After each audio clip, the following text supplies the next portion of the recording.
ನಮಸ್ತೆ ಎಲ್ರಿಗೂ, welcome back. ಇದು ನಾನು ಲೈವ್ ಮಾಡ್ತಾ ಇದ್ದೀನಿ ಆ ದಿನದ ವಿಡಿಯೋ. ಲಾಸ್ಟ್ ವಿಡಿಯೋದಲ್ಲಿ ನಾನು ನಿಮಗೆ ಏನು ವಡೆ ಮಾಡಿದ್ದೀನಿ ಇವಾಗ, ಉದ್ದಿನ ವಡೆ. ಅದರ ರೆಸಿಪಿ ಹಾಕಲಿಲ್ಲ, ಯಾಕಂದರೆ ವಿಡಿಯೋ ಲೆಂತಿ ಆಗುತ್ತೆ ಅಂತ ಹಾಕಲಿಲ್ಲ. ಅದಕ್ಕೆ ಇವತ್ತಿನ ವಿಡಿಯೋದಲ್ಲಿ ಹಾಕ್ತೀನಿ.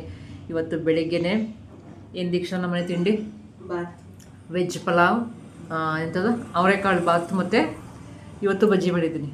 ಏನು ಹಿಂಗೆ ಆಯಿಲ್ ಫುಡ್ ತಿಂತಿದ್ದೀನಿ ಅಂತ ಅಂದ್ಕೋಬೇಡಿ. ಮನೆಯವರಿದ್ದರು, ಅವರು ಹೊರಟ್ರು. ಇವಾಗ ನಮ್ಮ ಮನೆಯವರು ಬ್ಯೂಟಿಫುಲ್ಲಾಗಿ ರೆಸಾರ್ಟಲ್ಲಿ ಎಂಜಾಯ್ ಮಾಡೋಕೆ ನೋಡಿದ್ದೀನಿ. ದೇವಸ್ಥಾನಕ್ಕೆ ಹೋಗ್ತೀನಿ ಅಂದರೆ ಬೇಡ ಬೇಡ ಬೇಡ ಅಂತಿದ್ರು. ಅವ್ರು ಮಾತ್ರ ರೆಸಾರ್ಟಲ್ಲೆಲ್ಲ ಹೋಗಿ ಆರಾಮಾಗಿ ಫ್ರೆಂಡ್ಸ್ ಜೊತೆ ಟೈಮ್ ಪಾಸ್ ಮಾಡ್ಕೊಂಡು ಬರ್ಬೋದು. ಹಿಂಗೆ ಅಲ್ವಾ ನಮ್ಮ ಹೆಣ್ಮಕ್ಳ ಕತೆ, ಏನೂ ಮಾಡೋಕ್ಕಾಗಲ್ಲ. ಇವಾಗ ನಾವು ತಿಂಡಿ ತಿಂದು ಮುಗಿಸೋ ಅಷ್ಟೊತ್ತಿಗೆ ನನ್ನ ಉದ್ದಿನ ವಡೆ ಕತೆ ಏನಾಯಿತು ಅಂತ ನೋಡ್ಕೊಂಬನ್ನಿ. ಆಮೇಲೆ ವೀಡಿಯೋನ ಕಂಟಿನ್ಯೂ ಮಾಡ್ತೀನಿ. ನಮ್ಮ ದೀಕ್ಷಾ ಕೂಡ ಇವತ್ತು ಮನೇಲಿದ್ದಾರೆ. ಅವರೇ ನನಗೆ ಇವತ್ತು ಲೈವ್ಗೆ ಹೆಲ್ಪ್ ಮಾಡೋದು. ಏನಕ್ಕೆ ವಿಡಿಯೋ ಮಾಡ್ತಿದ್ದೀನಿ ಗೊತ್ತಾ, ಒಂದು ಲೈವ್ ಮಾಡಬೇಕು ಅಂದರೆ ಸುಮ್ಮನೆ ನಾವು ಬಂದು ರೆಡಿಯಾಗಿ ಕೂತ್ಬಿಡೋಕ್ಕಾಗಲ್ಲ. ಎಷ್ಟು ಕೆಲಸ ಇರುತ್ತೆ ಮನೆಯಲ್ಲಿ. ಆ ಕೆಲಸ ಎಲ್ಲ ನಿಭಾಯಿಸ್ಕೊಂಡು ಆ ಟೈಮ್ಗೆ ನಾವು ರೆಡಿಯಾಗಿ ಕೂತಿರ್ತೀವಲ್ವ. ನಿಮಗೂ ನಮ್ಮ ಎಫರ್ಟ್ ಗೊತ್ತಾಗಲಿ, ನೆಕ್ಸ್ಟ್ ಎಲ್ಲ ಲೈವ್ ಮಾಡಿದಾಗ ಜಾಯ್ನ್ ಆಗಲಿ ಅಂತ ಮಾಡ್ತಿದ್ದೀನಿ. ಇವಾಗ ತಿಂಡಿ ತಿಂದ್ಬಿಡೋಣ ಬಿಸಿ ಬಿಸಿಯಾಗಿ. ಫಸ್ಟು ತಿಂಡಿ ತಿಂದ್ಬಿಟ್ಟು ಇವತ್ತಿನ ವೀಡಿಯೋ, ನಾನೇನು ಲೈವ್ ಮಾಡ್ತಿದ್ದೆ ಅವತ್ತು ವೀಡಿಯೋ ಇದೆಯಲ್ಲ ಅದನ್ನು ಅಪ್ಲೋಡ್ ಮಾಡಿಬಿಟ್ಟು ಆಮೇಲೆ ಮನೆ ಕೆಲಸ ಮಾಡಿ ಆಮೇಲೆ ಲೈವ್ಗೆ ನಾನು ರೆಡಿ ಆಗಬೇಕು. ಅಷ್ಟರಲ್ಲಿ ಇವತ್ತಿನ ರೊಟೀನ್ ಹೇಗಿರುತ್ತೆ ನೋಡೋಣ. ಆದಷ್ಟು ಡೈಲಿ ರೊಟೀನ್ ಹಾಕೋಣ ಅನ್ಕೋತೀನಿ, ಹಾಕೋಕ್ಕೆ ಟೈಮ್ ಆಗೋಣ ಅಲ್ಲ ದೀಕ್ಷಿ. ಇವತ್ತು ಬೆಳಿಗ್ಗೆಯಿಂದ ವೀಡಿಯೋ ಮಾಡ್ಕೊಳ್ಳೋಣ ಅಂದ್ಕೊಂಡ. ವೆಜ್ ಪುಲಾವ್, ಅವರೆಕಾಳು ಬಾತು ಎಲ್ಲನೂ ಮಾಡೋಕ್ಕೆ ಆಗಲಿಲ್ಲ. ನಿಮ್ಮ ಅಪ್ಪಂಗೂ ಲೇಟ್ ಆಯ್ತದೆ ಅಂದ್ಬಿಟ್ಟು ಇವತ್ತೇನು ಕೆಲಸ ಆಗಿಲ್ಲ ಮನೆಯಲ್ಲಿ. ಬಟ್ ತಿಂಡಿ ಮಾತ್ರ ಮಾಡ್ತಾ ತಿಂಡಿ ಮಾಡ್ಕೊಂಡು ತಿಂಡಿ ತಿಂತಾಯಿದ್ದೀವಿ. ಹೊರಗಡೆ ಎಲ್ಲ ಕೆಲಸ ಮುಗಿಸಿದ್ದೀನಿ. ಅಂದರೆ ಬಾಗಿಲು ತೊಳೆದು ರಂಗೋಲಿ ಹಾಕಿಲ್ಲ ಆಗೈತೆ. ಅದಕ್ಕೆ ಇದು ಮುಗಿಸ್ಬಿಟ್ಟು ಅವ್ರನ್ನ ನಮ್ಮ ದೀಕ್ಷಣ ತಿಂಡಿ ತಿಂತ ತೋರಿಸ್ತೀನಿ ಬನ್ನಿ. ಆಯ್ತು ದೀಕ್ಷಾ, ತಿಂಡಿ ಹೆಂಗೈತೆ? ಖಾರ ಆಗೈತಾ? ಖಾರ ಏನಿಲ್ವಾ? ಚೆನ್ನಾಯ್ತಾ? ಖಾರ ಇದ್ರೇ ಖುಷಿ ಒಳಗೆ ಅಲ್ವಾ? ಓಕೆ, ಇವಾಗ ನನ್ನ ಉದ್ದಿನ ವಡೆ ಕತೆನ ನೋಡ್ಕೊಂಬನ್ನಿ. ಹೆಂಗಿತ್ತು ಮಗ ಉದ್ದಿನ ವಡೆ? ಟೇಸ್ಟ್ ಚೆನ್ನಾಗಿತ್ತು, ಶೇಪ್ ಇರಲಿಲ್ಲ. ಉದ್ದಿನ ವಡೆ ಬದಲು ಏನು ಮಾಡ್ಕೋಬೇಕು, ಆಂಬೋಡೆ ಅಂತಾರಲ್ಲ ಆ ಥರ ಮಾಡ್ಕೊಂಬಿಡಿ ಅಷ್ಟೇ. ಆಂಬೋಡೆ ಆ್ಯಕ್ಚುಲಿ ಕಡಲೆಬೇಳೆ ಮಾಡೋದು, ಕಡಲೆಬೇಳೆ ಮಾಡೋದು ಅನಿಸುತ್ತೆ.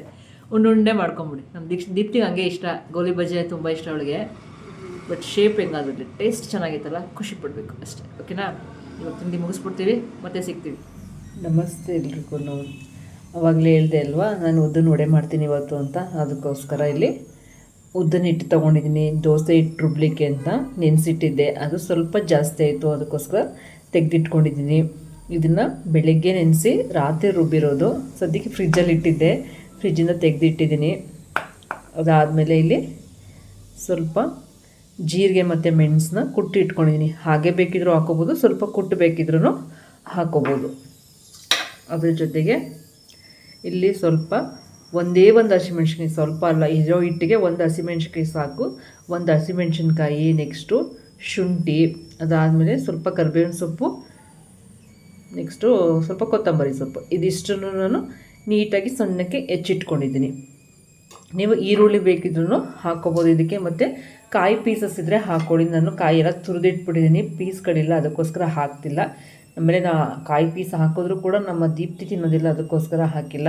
ಅದಾದಮೇಲೆ ಸ್ವಲ್ಪ ಹಿಂಗು, ಯಾವುದೇ ಕಾಳುಗಳ ಐಟಮ್ಸ್ ಉಪಯೋಗಿಸಿದಾಗಲೂ ನಾವು ಸ್ವಲ್ಪ ಹಿಂಗನ್ನ ಉಪಯೋಗಿಸ್ಬೇಕಾಗತ್ತೆ.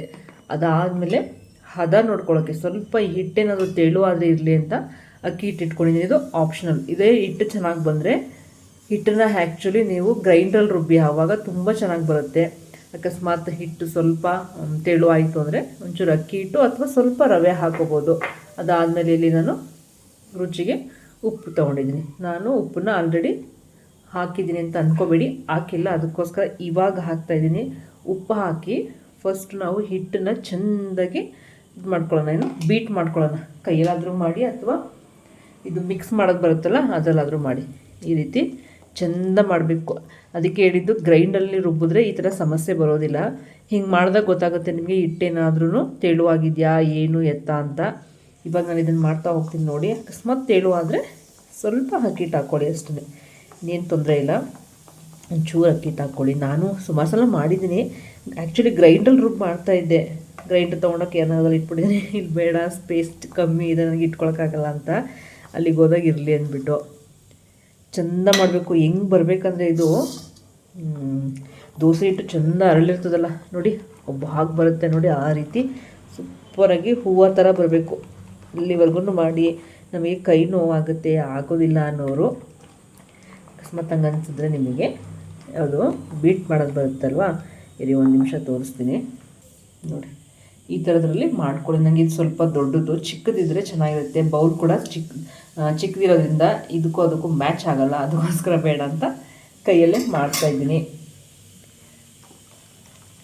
ನನಗೆ ಸ್ವಲ್ಪ ತರಲೆ ಮಾಡೋದಿದ್ದೇನೆ. ಈ ಮಾಮೂಲಿ ಕಾಳುದು ಹಿಟ್ಟು ಬರುತ್ತಲ್ಲಪ್ಪ, ಒಡೆ ಕಾಳು, ಯಾವ ಕಾಳುದು, ತಣ್ಣಿ ಕಾಳು, ಅದೆಲ್ಲ ಮಾಡಿಬಿಡ್ತೀನಿ, ಚೆನ್ನಾಗಿ ಬರುತ್ತೆ. ನನಗಿಂತ ಜಾಸ್ತಿ ನಮ್ಮ ಅಮ್ಮವರೆಲ್ಲ ಚೆನ್ನಾಗಿ ಮಾಡ್ತಾರೆ. ಇವಾಗ ಸದ್ಯಕ್ಕೆ ಇದನ್ನು ಚೆಂದ ಈ ರೀತಿ ಬೀಟ್ ಮಾಡ್ಕೊಂಡು ಬರ್ತೀನಿ, ಆಮೇಲೆ ಸಿಗೋಣ ಆಯಿತಾ.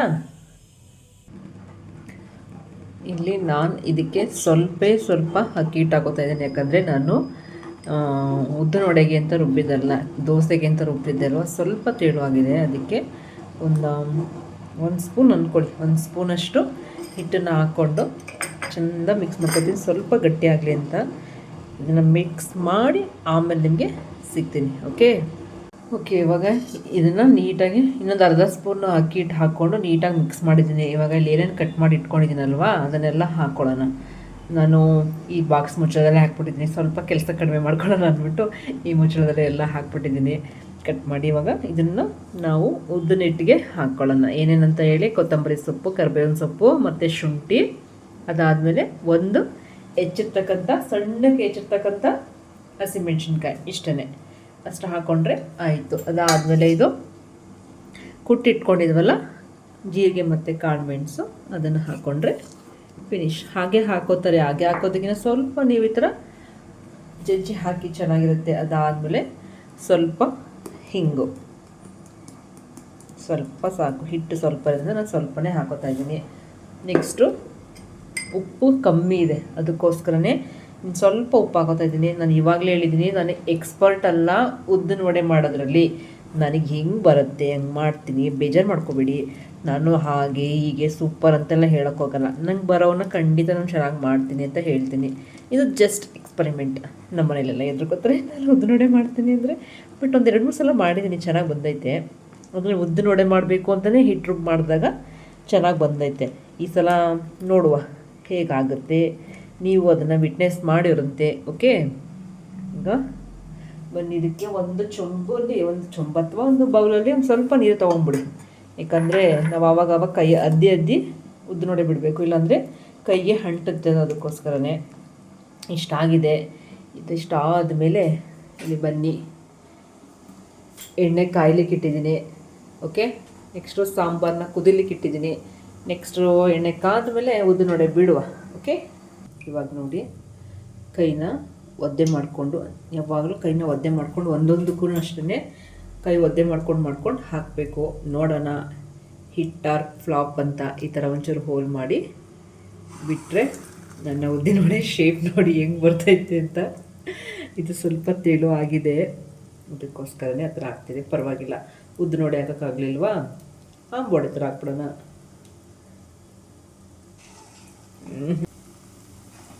ನೋಡಿ, ನಮ್ಮ ದೀಪ್ತಿಯವರು ಅಪರೂಪಕ್ಕೆ ಅಡುಗೆ ಮನೆ ಕಾಲಿಟ್ಟಿದ್ದಾರೆ. ಏನು ಮಾಡ್ತಾಯಿದ್ದೀರಾ? ನಮ್ಮಮ್ಮ ಹೇಳ್ತಲ್ಲ ಉದ್ದಿನ ವಡೆ ಮಾಡ್ತೀನಿ ಅಂತ, ಅದು ಸಕ್ಸಸ್ ಫ್ಲಾಪ್ ಅಂತ ನೋಡಕ್ ಬಂದಿದೆ. ಸೊ ನೀವು ನೋಡ್ಬೇಕಾ? ಇದು ಉದ್ದಿನ ವಡೆನಾ? ಇದು ಉದ್ದಿನ ವಡೆ ಅಲ್ಲ, ಉಂಡೆ ವಡೆ. ಒಂದು ನೋಡಿ, ಒಂದು ಇದಿಲ್ಲ ಬಿಡಿ, 2 ಇದು ಅದು ಇಲ್ಲ ಬಿಡ, ಚೂರು ಇದೆಯಲ್ಲ, ಇವು 3ಕ್ಕೆ ಮಾರ್ಕ್ಸ್ ಕೊಡ್ಬೋದು ಅಷ್ಟೇ. 10ಗೆ ಹಾಫು ಕೊಡೋದಿಲ್ಲ, ತಿನ್ಕೊಂಡ. ಇದ್ದಂತೂ ಬನ್ನಿ ನಾವು ಅಮ್ಮನ ಕೇಳೋಣ ಏನಿದೆ ಅಂತ. ನಮ್ಮ ಮನೆ ಶೆಫು ಏನು ಮಾಡ್ತಿದ್ದಾರೆ ನೋಡೋದ ಬನ್ನಿ. ಬೇಜಾರು ಮಾಡ್ಕೊಂಡು ಬಟ್ಟೆ ಮುಚ್ತವ್ರೆ. ಏನು ಶೆಫ್, ಉದ್ದಿನ ವಡೆ ಮಾಡಕ್ಕೆ ಹೋಗಿ ಉಂಡೆ ವಡೆ ಮಾಡ್ಬಿಟ್ಟಿದ್ರೆ? ಯಾಕಮ್ಮ ಮಗ, ಅದು ದೋಸೆಗೆ ಅಂತ ಇಟ್ಟು ರುಬ್ಬಿದ್ದಲ್ವಾ, ದೋಸೆ ಮಾಡಕ್ ಹೋಗಿ ಇದು ಮಾಡ್ಬಿಟ್ರ, ಅದು ಜಾಸ್ತಿ ಆಯ್ತು ಅಂತ ಇಟ್ಟಿದ್ದೆ, ಅದಕ್ಕೆ ಹಂಗಾಯ್ತು. ಬಟ್ ನಾ ಲಾಸ್ಟ್ ಟೈಮ್ ಎಲ್ಲ ಚೆನ್ನಾಗಿ ಮಾಡಿದ್ದೆ ತಾನೇ. ಇದು ಗೋಲಿ ಬಜ್ಜಿ ಅಂತ ಆ ಥರ ಆಗೈತೆ. ಟೇಸ್ಟ್ ಹೆಂಗೈತೆ ಹೇಳು? ಶೇಪ್ ಏನಾದರೂ ಆಗಲಿ, ಟೇಸ್ಟ್ ಹೆಂಗೈತೆ? ಶೇಪ್ ನೋಡಿ ಟೇಸ್ಟ್ ಎಲ್ಲ ನಾವು ಹೇಳು ನೀನು ಕರೆಕ್ಟ್. ಹೆಂಗೈತಿಪಿ? ಬಿಡಮ್ಮ ಶೇಪ್ ಚೆನ್ನಾಗಿಲ್ಲ ಅಂದ್ರೆ ಟೇಸ್ಟ್ ಚೆನ್ನಾಗೈತೆ. ಯಾರೇ ನೀ ದೇವತೆಯ ನನಗೆ ನೀ ಸ್ನೇಹಿತೆಯ. ನೋಡು ದೀಕ್ಷಾ, ಅದು ಶೇಪ್ ಚೆನ್ನಾಗಿಲ್ಲ ಅಂದ್ರೂ ಪರವಾಗಿಲ್ಲ, ಬಟ್ ಟೇಸ್ಟ್ ಚೆನ್ನಾಗಿದೆ. ನೀನು ಒಂದು ಟೇಸ್ಟ್ ಮಾಡ್ತಾವ, ಓಕೆ? ಟೇಸ್ಟ್ ಮಾಡಿ ಹೇಳು ಮಗ. ನೋಡಿ, ಶೇಪ್ ಸ್ವಲ್ಪ ಆ ಕಡೆ ಈ ಕಡೆ ಆಗೈತೆ ಅಷ್ಟೇ, ಬಟ್ ಚೆನ್ನಾಗಿದೆ. ಹೆಂಗೈತಪ್ಪ? ಚೆನ್ನಾಯ್ತಾ? ನನ್ನ ಮಗಳು ಹೇಳಿದ್ರು ಚೆನ್ನಾಗೈತೆ. ಸ್ವಲ್ಪ ಶೇಪಲ್ಲಿ ಫ್ಲಾಪ್ ಆಗಿದೆ ಅಷ್ಟೇ, ಟೇಸ್ಟಲ್ಲಿ ಹಿಟ್ಟೇ ಇದೆ ಅಲ್ವಾ ಮಗ? ತೋರಿಸ್ಬಿಡು. ಓಕೆ, ನೋಡಿ ಫ್ರೆಂಡ್ಸ್, ಟೀ ಕುಡಿತಾ ಇದ್ದೀನಿ. ನನಗೂ ಸಾಕಷ್ಟು ಬೇಜಾರಾಗೋಯ್ತು, ನನ್ನ ವಿಡಿಯೋ ಅಪ್ಲೋಡ್ ಆಗ್ತಿಲ್ಲ. ಇನ್ನೂ ಟೈಮ್ ತೊಗೋತೈತೆ ವಿಡಿಯೋ ಅಪ್ಲೋಡ್ ಮಾಡಲಿಕ್ಕೆ. ಅದಕ್ಕೋಸ್ಕರನೇ ಇವಾಗ ಒಂದು ಗ್ಲಾಸ್ ಟೀ ಕುಡಿದ್ಬಿಟ್ಟು ವಿಡಿಯೋನ ಕಂಟಿನ್ಯೂ ಮಾಡೋಣ ಅಂತ. ಟೈಮ್ ಎಷ್ಟಾಗಿದೆ ಗೊತ್ತಾ? ಇವತ್ತು ನಾನು ಲೈವ್ ಮಾಡೋಳು. ನನ್ನ ಕತೆ ಹೇಗಿದೆ ನೋಡಿ. ಟೈಮ್ ಬಂದು 1:45, 2 ಗಂಟೆಗೆ ಒಂದು 10 ನಿಮಿಷ ಅಂದ್ಕೊಳ್ಳಿ. ಇಷ್ಟೊತ್ತಾಗೈತೆ. ಆದರೆ ನನ್ನ ಕೈಲಂತೂ ಸಾಧ್ಯನೇ ಇಲ್ಲ ಅನ್ನೋಷ್ಟು ಕೆಲಸ ಇದೆ. ತೋರಿಸ್ತೀನಿ ಬನ್ನಿ, ಏನೇನು ಕೆಲಸ ಐತೆ ನಾನು ತೋರಿಸ್ತೀನಿ, ಓಕೆ? ಅದಕ್ಕೆ ಮುಂಚೆ ಫಸ್ಟ್ ಒಂದು ಗ್ಲಾಸ್ ಬ್ಯೂಟಿಫುಲ್ಲಾಗಿ ಟೀ ಕುಡಿದ್ಬಿಡೋಣ. ಎಲ್ಲರೂ ನೋಡಿ, ನಮ್ಮಮ್ಮ ಬಟ್ಟೆ ಒಗಿತಿದ್ದಾರೆ. ಇವತ್ತು ಸಂಜೆ ಲೈವ್ ಮಾಡ್ತೀನಿ ಅಂದ್ಬಿಟ್ಟು ನೋಡಿ ಇಲ್ಲಿ. ಮಗ ಲೈವ್ ಮಾಡ್ತೀನಿ ಅಂತ ಮನೆ ಕೆಲಸ ಮಾಡದೇ ಇರೋಕ್ಕಾಗುತ್ತಾ? ಇಷ್ಟೆಲ್ಲ ಇಟ್ಕೊಂಡು ಪಾಪ ನಮ್ಮಮ್ಮ 2 ಬಕೆಟ್ ಬಟ್ಟೆ, ಇಲ್ಲಿ ಸಾಕ್ಸು, ಇಲ್ಲಿ ಪ್ಯಾಂಟು, ವೈಟ್ ಡ್ರೆಸ್ ಎಲ್ಲ ಉಜ್ಜಬೇಕು ಕೂತ್ಕೊಂಡು. ಇದಾದ್ಮೇಲೆ ಇಷ್ಟ ಎಲ್ಲ ಕೆಲಸ, ಇನ್ನು ಬೇಕಾದಷ್ಟು ಕೆಲಸ ಐತೆ. ತೋರಿಸ್ತೀನಿ, ಹೋಗಿ ನೋಡೋಗ ಏನೇನು ಕೆಲಸ ಐತೆ ಅಂತ. ಇಲ್ಲಿ ನೋಡಿ, ಅಡುಗೆ ಮನೆ ಇನ್ನೂ ಕ್ಲೀನ್ ಮಾಡಬೇಕು. ಹಿಂಗೆ ಅಲ್ವೇ ಯಾವಾಗ್ಲೂ. ಲೇಡೀಸ್ ಯಾರೇ ಕೆಲಸಕ್ಕೆ ಪ್ರೊಫೆಷನ್, ಅವ್ರದ್ದು ಒರಿಜಿನಲ್ ಪ್ರೊಫೆಷನಿಗೆ ಹೋಗ್ಬೇಕಂದ್ರೆ ಫಸ್ಟು ಎಲ್ಲ ಕೆಲಸ ಮುಗಿಸ್ಕೊಂಡು ನೋಡಿ, ಕಸನವ್ರು ನಂಬರ್ದಾಗ ಗುಡಿಸಿದ್ದಾರೆ. ಇನ್ನು ರೂಮಿಗೆ ಬನ್ನಿ. ನೋಡಿ, ಇಲ್ಲಿ ಬಟ್ಟೆ ಇದೆ. ಹಾಗೆ ಇದೆಲ್ಲ ಮುಗಿಸ್ಬಿಟ್ಟು ನಮ್ಮಮ್ಮ ಎಷ್ಟು ಗಂಟೆ ನೋಡಿ, ಟೈಮು 2:30 ಆಗಿದೆ, 2:15. ನಮ್ಮಮ್ಮ ಕರೆಕ್ಟಾಗಿ 5:15 ಅಷ್ಟೊತ್ತಿಗೆ ಇಷ್ಟೆಲ್ಲ ಮುಗಿಸಿ ರೆಡಿ ಆಗಬೇಕು. ನೋಡಿ, ಆವಾಗಲೇ ನನ್ನ ಮಗಳು ವೀಡಿಯೋ ಮಾಡ್ತಾ ಇದ್ಲಲ್ವ, ನಮ್ಮಮ್ಮ ಎಷ್ಟು ಕಷ್ಟಪಡ್ತೈತೆ ಲೈವ್ಗೆ ಹೋಗೋಕ್ಕೆ ರೆಡಿ ಆಗಲಿಕ್ಕೆ ಅಂತ. ಪಾತ್ರೆಗಳೆಲ್ಲ ಹಾಕಿದ್ದೆ. ಇವಾಗ ಸಿಂಕ್ ಫುಲ್ಲು ಖಾಲಿ, ಪಾತ್ರೆಗಳೆಲ್ಲ ತೊಳೆದಾಯಿತು. ಇನ್ನು ನನ್ನ ಬಟ್ಟೆಗಳ ಕತೆ ಏನಾಯಿತು ನೋಡೋಣ ಬನ್ನಿ, ಓಕೆ? ಇಲ್ಲಿ ಬಟ್ಟೆಗಳೆಲ್ಲ ಒಂದು ರೌಂಡು ವಾಶ್ ಆಗೈತೆ, ಇನ್ನೊಂದು ರೌಂಡು ಮಿಷಿನಲ್ಲಿ ರನ್ ಆಗ್ತಾ ಇದ್ದಾವೆ. ನೋಡಿ, ಇನ್ನೊಂದು ರೌಂಡ್ ಯೂನಿಫಾರ್ಮ್ ಎಲ್ಲ ರನ್ ಆಗ್ತಾ ಇದೆ. ವಾಷಿಂಗ್ ಕೆಲಸ ಎಲ್ಲ ಆಲ್ಮೋಸ್ಟ್ ಮುಗೀತು. ನಾನು ವಾಶ್ ಮಾಡಿ ಆಯಿತು ಕೂಡ. ದೇವ್ರ ಪೂಜೆ ಕೂಡ ಆಯಿತು. ನಮ್ಮ ದೇವ್ರ ಮನೇಲಿ ಅಷ್ಟು ಬೆಳಕು ಬರಲ್ಲ, ಡೇ ಟೈಮ್ ಆದ್ರೂ ಕತ್ಲೆನೇ ಇರುತ್ತೆ. ದೇವ್ರ ಪೂಜೆನೂ ಆಯಿತು. ನನ್ನ ಮಗಳು ಆವಾಗಲೇ ವೀಡಿಯೋ ಮಾಡಿದ್ಲಲ್ಲ, ಎಷ್ಟು ಬಟ್ಟೆ ಇತ್ತಲ್ವ, ಮರ್ಚೋ ಬಟ್ಟೆಗಳು. ಇವಾಗ ಬಟ್ಟೆ ಎಲ್ಲ ಮರ್ಚೋ ಆಗೈತೆ. ಇದಿಷ್ಟು ಐರನ್ ಮಾಡೋ ಬಟ್ಟೆಗಳು. ಅದ್ರ ಬಗ್ಗೆ ಮಾತಾಡೋಣ. ನಮಗೆ ಈ ವರ್ಷ ಎಲ್ಲ ಹೇಗಿತ್ತು? ಚೆನ್ನಾಗಿತ್ತಾ? ಕೆಲವ್ರಿಗೆ ಒಳ್ಳೆಯದಾಗಿರುತ್ತೆ, ಕೆಲವರಿಗೆ ಒಂದಿಷ್ಟು. ವಿಜಯಲಕ್ಷ್ಮಿ ಅವರೇ ನಮಸ್ಕಾರ, ಹಾಯ್. ನಿಮ್ಮ ಈ ವರ್ಷ ಹೇಗಿತ್ತು ಅಂತ ಕಮೆಂಟ್ ಮಾಡ್ತಾ ಹೋಗಿ, ಮಾತಾಡ್ತಾ ಹೋಗೋಣ. ಎಲ್ಲರೂ ಲೈವ್ಗೆ ಜಾಯಿನ್ ಆಗ್ತಾ ಹೋಗಿ. Welcome back. ನೋಡಿದ್ರಲ್ಲ ಇವತ್ತು ನನ್ನ ಲೈವ್ನ ಕತೆ ನಿಮ್ಮ ಜೊತೆ. ಲೈವ್ಗೆ ಯಾರ್ಯಾರು ಜಾಯ್ನ್ ಆಗಿದ್ರಿ ನನಗೆ ಗೊತ್ತಿರೋರೆಲ್ಲ, ಅವರಿಗೆಲ್ಲ ತುಂಬ ಥ್ಯಾಂಕ್ಸ್. ಹಾಗೆಯೇ ಈ ವಿಡಿಯೋ ನಿಮ್ಗೆ ಇಷ್ಟ ಆಯಿತು ಅಂದ್ಕೊಳ್ತೀನಿ. ಲೈವ್ನಲ್ಲಿ ನಾನು ಹಾಕ್ಕೊಂಡಿದ್ದು ಡ್ರೆಸ್ಸು, ಇದು ಕೂಡ ನಾನು ಮಿನಿ ಬಜಾರಲ್ಲಿ ತೊಗೊಂಡಿರೋದು. ಲಾಸ್ಟ್ ಲಾಗ್ನಲ್ಲಿ ನೀವು ನೋಡಿದ್ರಿ ಅಲ್ವಾ, ನಾನು ದೇವಸ್ಥಾನಕ್ಕೆ ಹೋಗಿದ್ನಲ್ಲ, ಚಾಮುಂಡಿ ಬೆಟ್ಟಕ್ಕೆ ಹೋಗಿದ್ನಲ್ಲ, ಆ ಲಾಗ್ನಲ್ಲಿ ನೀವು ನೋಡಿರ್ತೀರ. ಅದರಲ್ಲಿ ನಾನು ಈ ಡ್ರೆಸ್ನ ತೋರಿಸಿದ್ದೆ. ಆ ಡ್ರೆಸ್ ಇದು. ಚೆನ್ನಾಗಿದೆ ಅನ್ನಿಸ್ತು. ನಿಮಗೆ ಏನು ಅನ್ನಿಸ್ತು ಕಮೆಂಟ್ ಮಾಡಿ. ಹಾಗೆಯೇ ಲಾಸ್ಟ್ ವಿಡಿಯೋದಲ್ಲಿ ನಾನು ಉದ್ದಿನ ವಡೆದು ವಿಡಿಯೋ ಹಾಕಿರಲಿಲ್ಲ, ಇದರಲ್ಲಿ ಹಾಕಿದ್ದೀನಿ. ನಾನು ಮಾಡಿದ ಶೈಲಿ ನಿಮ್ಗೆ ಹೆಂಗೆ ಅನ್ನಿಸ್ತು? ಫನ್ನಿ ಆಗಿತ್ತಾ?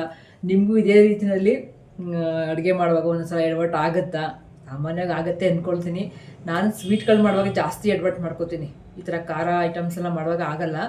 ಬಟ್ ಉದ್ದಿನ ವಡೆ ಒಂದು ಸ್ವಲ್ಪ ಕೈ ಕೊಡ್ತೀವಿ ಸಲ, ಪರವಾಗಿಲ್ಲ ಮಾಡ್ತೀನಿ, ಚೆನ್ನಾಗಿ ಮಾಡ್ತೀನಿ. ಬಟ್ ಅದಕ್ಕೋಸ್ಕರ ಅಂತ ರುಬ್ದಾಗ ಮಾಡ್ತೀನಿ, ಇದು ಸ್ವಲ್ಪ ಕೈ ಕೊಡ್ತು. It's okay. ಇನ್ನು ಸ್ವಲ್ಪ ಅಕ್ಕಿ ಹಿಟ್ಟು ಹಾಕ್ಕೊಂಡಿದ್ದರೆ ಮೋಸ್ಟ್ಲಿ ಚೆನ್ನಾಗಿರ್ತಿತ್ತು. ಬಟ್ ಟೇಸ್ಟ್ ತುಂಬ ಚೆನ್ನಾಗಿತ್ತು ಅಲ್ವಾ ದೀಪ್ತಿ? ಟೇಸ್ಟ್ ಮಾತ್ರ ಎಲ್ಲರೂ ಇಷ್ಟಪಟ್ಟರು, ಚೆನ್ನಾಗಿತ್ತು ಅಷ್ಟೇ. ವ್ಯಕ್ತಿಯ ಆಕಾರ ವಿಕಾರ ಹೆಂಗಿದ್ರು ಓಕೆ, ಆದರೆ ವ್ಯಕ್ತಿತ್ವ ಚೆನ್ನಾಗಿರಬೇಕು, ವ್ಯಕ್ತಿಯ ಮನಸ್ಥಿತಿ ಚೆನ್ನಾಗಿರಬೇಕು ಅಂತಾರಲ್ಲ, ಆ ಥರ. ಅಡುಗೆನೂ ಅಷ್ಟೇ, ಸ್ವಲ್ಪ ಕಣ್ಣಿಗೆ ಹಾಗೆ ಹೀಗೆ ಅನ್ಸಿದ್ರು ಪರವಾಗಿಲ್ಲ, ರುಚಿಯಾಗಿರಬೇಕು, ಶುಚಿಯಾಗಿರಬೇಕು ಅಷ್ಟೇ ಅಲ್ವಾ. ಇನ್ನು ಬನ್ನಿ ಇವತ್ತಿನ ಡ್ರೆಸ್ ಹೇಗಿದೆ ಅಂತ ನಿಮಗೆ ತೋರಿಸ್ತೀನಿ. ನನಗಂತೂ ಭಾಳ ಇಷ್ಟ ಆಯಿತು. ಕಲರ್ ಚೆನ್ನಾಗೈತಾ ಇಲ್ವಾ ಅಂತ ಅಂದ್ಕೊಳ್ತಿದ್ದೆ. ಅವ್ರು ಚೆನ್ನಾಗಿ ಕಾಣಿಸುತ್ತೆ ಮೇಡಮ್, ನಿಮಗೆ ಸ್ಟಿಚ್ ಮಾಡಿಸಿರೋದು, ನಾವೇ ಓನ್ ಸ್ಟಿಚ್ ಮಾಡಿಸಿರೋದು ಅಂತ ಹೇಳಿದರು, ಅದಕ್ಕೆ ತೊಗೊಂಡಿದ್ದೀನಿ. ಬನ್ನಿ ಇವಾಗ ನನ್ನ ಡ್ರೆಸ್ ಪೂರ್ಣ ತೋರಿಸ್ತೀನಿ ಹೇಗಿದೆ ಅಂತ, ಆಯಿತಾ. ಇದು ನನ್ನ ಇವತ್ತಿನ ಡ್ರೆಸ್. ಪ್ಯಾಂಟು ಮತ್ತು ವೇಲ್ ಎರಡೂ ಒಂದೇ ಥರ ಐತೆ. ಅದರದ್ದೇ ಇಲ್ಲಿಗೂ ಬಾರ್ಡ್ರ್ ಕೊಟ್ಟಿದ್ದಾರೆ. ಅದಕ್ಕೆ ನಂಗೆ ಭಾಳ ಇಷ್ಟ ಆಯಿತು. ಒಂಥರ ನನಗೆ ಮಾಡಿಸಿರೋ ಥರ ಹೊಲ್ದಿರೋ ಥರ ಐತೆ. ನಾನೇ ಮೆಷರ್ಮೆಂಟ್ ಕೊಟ್ಟು ಹೊಲಿಸ್ಕೊಂಡಿರೋ ಥರ ನೋಡಿದಾಗ ಇಷ್ಟ ಆಯಿತು. ಕಲರ್ ನನಗೆ ಮ್ಯಾಚ್ ಆಗುತ್ತೋ ಇಲ್ವೋ ಅಂತ ಒಂದು ಡೌಟ್ ಇತ್ತು. ಬಟ್ ಪರವಾಗಿಲ್ಲ, ಯಾವುದೇ ಡ್ರೆಸ್ ಆದರೂ ನಾವು ಹಾಕೊಂಡು ನೀಟಾಗಿ ರೆಡಿ ಆದರೆ ಚೆನ್ನಾಗೇ ಕಾಣಿಸ್ತೀವಿ ಅಲ್ವಾ. ಅಟ್ಲೀಸ್ಟ್ ನಾನು ಹೊರಗಡೆ ಹಾಕೊಂಡು ಹೋಗೋಕ್ಕಾಗಲಿಲ್ಲ ಅಂದ್ರೂ ಮನೇಲಾದರೂ ಹಾಕೊಳ್ಳೋಕ್ಕೆ ಯೂಸ್ ಇದೆ, ವರ್ತಿದೆ. ಆ್ಯಕ್ಚುಲಿ ಮೇಯ್ನ್ ತೊಗೊಂಡಿದ್ದೆ ಇದು ವರ್ತಿದೆ ಅಂತ. ಚೆನ್ನಾಗಿ ಕಾಣಿಸ್ತೈತೆ ದೀಪು? ಚೆನ್ನಾಗಿ ಕಾಣಿಸ್ತೈತೆ. ವೇಲು ಅಷ್ಟೇ ತುಂಬ ಚಿಕ್ಕದೇನಿಲ್ಲ, ದೊಡ್ಡದಾಗಿ ಕಾಟನ್ನು, ಮೇಯ್ನಾಗಿ ಕಾಟನ್ನು ಮತ್ತು ಕಾಟನ್ ಲೈನಿಂಗ್ ಕೊಟ್ಟು ಹೊಲ್ದಿರೋದು. ಅದು ನನಗೆ ತುಂಬ ಇಷ್ಟ ಆಗಿದೆ, ತಗೊಂಡೆ. ನಿಮಗೂ ಈ ಥರ ಡ್ರೆಸ್ಸಸ್ ಎಲ್ಲ ಬೇಕು ಅಂದರೆ ಮಿನಿ ಬಜಾರ್ಗೆ ಹೋಗಿ. ಮಿನಿ ಬಜಾರಲ್ಲಿ ತುಂಬ ರೀಸನಬಲ್ ಆಗಿ ನಿಮಗೆ ಡ್ರೆಸ್ಸಸ್ ಸಿಗುತ್ತೆ. ಹೋಗಿ ಅವ್ರನ್ನ ಮೀಟ್ ಮಾಡಿ. ನನ್ನ ಸಬ್ಸ್ಕ್ರೈಬರ್ ಅಂತಲೂ ಕೂಡ ಹೇಳಿ ನೀವು. ಓಕೆ, ನನ್ನ ಸಬ್ಸ್ಕ್ರೈಬರ್ ಅಂತ ಹೇಳಿದ್ರೆ ನಿಮಗೆ ಎಕ್ಸ್ಟ್ರಾ ಡಿಸ್ಕೌಂಟು ಅಥವಾ ದುಡ್ಡು ಸ್ವಲ್ಪ ಕಮ್ಮಿ ಹತ್ರನೂ ಮಾಡಬಹುದು ಅವರು. ಅದಕ್ಕೆ ಹೇಳ್ತಾ ಇದ್ದೀನಿ. ಮತ್ತು ಇದು ಕಾಲರ್ ನೆಕ್ ಈ ಥರ ಎಲ್ಲ ಫುಲ್ ಕ್ಲೋಸ್ ಆಗಿದ್ರೆ ನೋಡಿ. ಸ್ಲೀವ್ಸ್ ಎಲ್ಲ ಎಷ್ಟು ಚೆನ್ನಾಗಿ ನನಗೆ ಹೊಲ್ದಿದ್ದಾರೆ ಅನ್ನೋಷ್ಟು ತಗೊಂಡಾಗ ಒಳ್ಳೆ ಮನಸ್ಸಿನ ತಗೊಂಡೆ. ಸೊ ಅದಕ್ಕೆ ನನಗೆ ಡ್ರೆಸ್ ತುಂಬ ಚೆನ್ನಾಗಿ ಫಿಟ್ ಆಗ್ತಿದೆ ಅಂತ ನಾನು ಅಂದ್ಕೊಂಡಿದ್ದೀನಿ. ಓಕೆನಾ? ನೀವು ಇಷ್ಟ ಆದರೆ ಕಮೆಂಟ್ ಮಾಡಿ ಚೆನ್ನಾಗಿದೆ ಅಂತ. ಓಕೆ, ನೋಡಿದ್ರಲ್ಲ ನನ್ನ ಡ್ರೆಸ್ ಹೇಗಿತ್ತು, ಇಷ್ಟ ಆಯಿತಾ? ನನಗಂತೂ ಭಾಳ ಇಷ್ಟ ಆಯಿತು. ಹಾಗೆಯೇ ನನ್ನ ವಿಡಿಯೋ ಇಷ್ಟ ಆಯಿತಾ? ನನ್ನ ವಿಡಿಯೋ ಇಷ್ಟ ಆದರೆ ಪ್ಲೀಸ್ ಲೈಕ್, ಶೇರ್, ಕಮೆಂಟ್ ಮರಿಬೇಡಿ. ಹಾಗೆಯೇ ನನ್ನ ಚಾನಲ್ನ ಸಬ್ಸ್ಕ್ರೈಬ್ ಮಾಡ್ಕೊಂಡು ನೋಡಿ ಅಂತ ಕೇಳ್ಕೊಳ್ತಾ, ವಿಡಿಯೋನ ನೀವು ನೋಡಿ ನಿಮ್ಗೆ ಇಷ್ಟ ಆದರೆ ಬೇರೆಯವ್ರಿಗೂ ಹೇಳಿ. ಹಾಗೆಯೇ ಬೇಗ ನಾನು ನನ್ನ ಯೂಟ್ಯೂಬ್ ಜರ್ನಿನಲ್ಲಿ ಫಸ್ಟ್ ಸ್ಟೆಪ್ ರೀಚ್ ಆಗೋ ರೀತಿಯಲ್ಲಿ ನೀವೆಲ್ಲರೂ ನನಗೆ ಆಶೀರ್ವಾದ ಮಾಡಬೇಕು. ಈ ವಿಡಿಯೋನ ನಾನು ಯಾವಾಗ ಹಾಕ್ತೀನೋ ಗೊತ್ತಿಲ್ಲ, ಮೋಸ್ಟ್ಲಿ 2025 ಹಾಕ್ಬಿಡ್ತೀನಿ. ಹಾಗೆ ಬರೋ ವರ್ಷ ನಿಮಗೆಲ್ಲ ಒಳ್ಳೇದು ಮಾಡಲಿ. ನನ್ನ ಇವತ್ತಿನ ಲೈವ್ ಕಾನ್ಸೆಪ್ಟ್ ಕೂಡ ಅದೇ ಆಗಿತ್ತು. 2025 ಹೇಗಿತ್ತು ಮತ್ತು 26ನಲ್ಲಿ ನೀವೇನೇನು ಎಕ್ಸ್ಪೆಕ್ಟ್ ಮಾಡ್ತಿದ್ದೀರಾ, ಏನು ರೆಸಲ್ಯೂಷನ್ಸ್ ಇದೆ ಅಂತ ಅದೇ ಆಗಿತ್ತು. ನನ್ನ ಲೈವ್ ಕೂಡ ಚೆನ್ನಾಗಿತ್ತು. ಒಂದಷ್ಟು ಬೇಡ್ದಿರೋದು ಬರುತ್ತೆ ಹೋಗುತ್ತೆ, ತಲೆ ಕೆಡಿಸ್ಕೊಬಾರ್ದು ಅದಕ್ಕೆಲ್ಲ. ಬಟ್ ನನ್ನ ಇವತ್ತಿನ ವಿಡಿಯೋ ಹೇಗಿತ್ತು ಮತ್ತು ಎಷ್ಟು ಸ್ಟ್ರೆಸ್ಫುಲ್ ಆಗಿತ್ತಲ್ವ ನನಗೆ. ಅನ್ಕೋತೀವಿ ಒಂದು ಯೂಟ್ಯೂಬ್ ಅಂತ ಬಂದ ತಕ್ಷಣ ಏನೋ ಅವರು ಸುಮ್ಮನೆ ಟೈಮ್ ಪಾಸ್ ಮಾಡ್ತಿರ್ತಾರೆ ಅಂತ ಕೆಲವರ ಮನಸ್ಥಿತಿ ಇದೆ. ಅದಕ್ಕೋಸ್ಕರ ನಾನು ಇವತ್ತನ್ನು ಲಾಗ್ ಮಾಡಿದ್ದು. ಒಂದು ಲೈವ್ಗೆ ಬರಬೇಕು ಅಂದರೂ ನಾವು ಎಷ್ಟು ಕೆಲಸಗಳನ್ನೆಲ್ಲ ಮಾಡಿ ಮುಗಿಸಿ ಆಮೇಲೆ ಲೈವ್ ಕೂತ್ಕೋಬೇಕಾಗತ್ತೆ. ಸುಮ್ಮನೆ ಏನೋ ಟೈಮ್ ಪಾಸಿಗೆ ನಾವು ವಿಡಿಯೋ ಮಾಡೋಕ್ಕಾಗಲ್ಲ. ವಿಡಿಯೋ ಮಾಡೋರಿಗೆ ಸಿಕ್ಕಾಪಟ್ಟೆ ಸ್ಟ್ರೆಸ್ ಇರುತ್ತೆ. ಆ್ಯಕ್ಚುಲಿ ನಾನು ಬರೀ ಹೌಸ್ ವೈಫ್ ಆಗಿದ್ದಾಗಲೇ ಚೆನ್ನಾಗಿತ್ತು. ಯೂಟ್ಯೂಬರ್ ಆದಮೇಲೆ ಎಕ್ಸ್ಟ್ರಾ ಬರ್ಡನ್ ಜಾಸ್ತಿ ಮಾಡ್ಕೊತಾ ಇದ್ದೀನಿ. ಆದ್ರೂ ನಾನೇ ಇಷ್ಟಪಟ್ಟು ಆಯ್ಕೆ ಮಾಡ್ಕೊಂಡಿರೋದು ಯೂಟ್ಯೂಬ್. ಅದಕ್ಕೆ ಅದರದೇ ಆದ ನ್ಯಾಯನ ಖಂಡಿತ ಒದಗಿಸ್ತಾ ಹೋಗ್ತೀನಿ. ಸ್ವಲ್ಪ ವಿಡಿಯೋಗಳು ಆಚೆ ಈಚೆ ಆಗ್ಬೋದು ಅಷ್ಟೇ, ಆದರೆ ಖಂಡಿತ ವಿಡಿಯೋನೂ ಮಾಡ್ತೀನಿ. ನನ್ನ ಸಾಧ್ಯ ಮಟ್ಟಕ್ಕೂ ಒಂದು ಮೀರಿ ಯೂಟ್ಯೂಬರ್ ಆಗಿದ್ದೇ ಇರಬೇಕು ಅಂತ ಅಂದ್ಕೊಂಡಿದ್ದೀನಿ. ಆದಷ್ಟು ಒಳ್ಳೊಳ್ಳೆ ಕಂಟೆಂಟ್ ಮೂಲಕ ನಿಮ್ಮ ಮುಂದೆ ಬರ್ತೀನಿ. ಆ್ಯಂಡ್ ಹೀಗೆ ನನ್ನ ವೀಡಿಯೋಸ್ನ ನೋಡ್ತಾ ಇರಿ, ನನಗೆ ಆಶೀರ್ವಾದ ಮಾಡ್ತಾ ಇರಿ ಅಂತ ಕೇಳ್ಕೊಳ್ತಾ, ಹೇಗಿತ್ತು ನನ್ನ ಸ್ಟ್ರೆಸ್ಫುಲ್ ಡೇ ಆ್ಯಂಡ್ ನನ್ನ ಉದ್ದಿನ ವಡೆ ಎರಡನ್ನೂ ನೀವು ಕಮೆಂಟ್ ಮಾಡಬೇಕು. ಓಕೆನಾ? ಮತ್ತೆ ಮುಂದಿನ ಲಾಗಲ್ಲಿ ನಿಮಗೆ ಸಿಗ್ತೀನಿ ಅಂತ ಹೇಳ್ತಾ ಹೋಗಿ ಬರಲಾ? ಧನ್ಯವಾದಗಳು.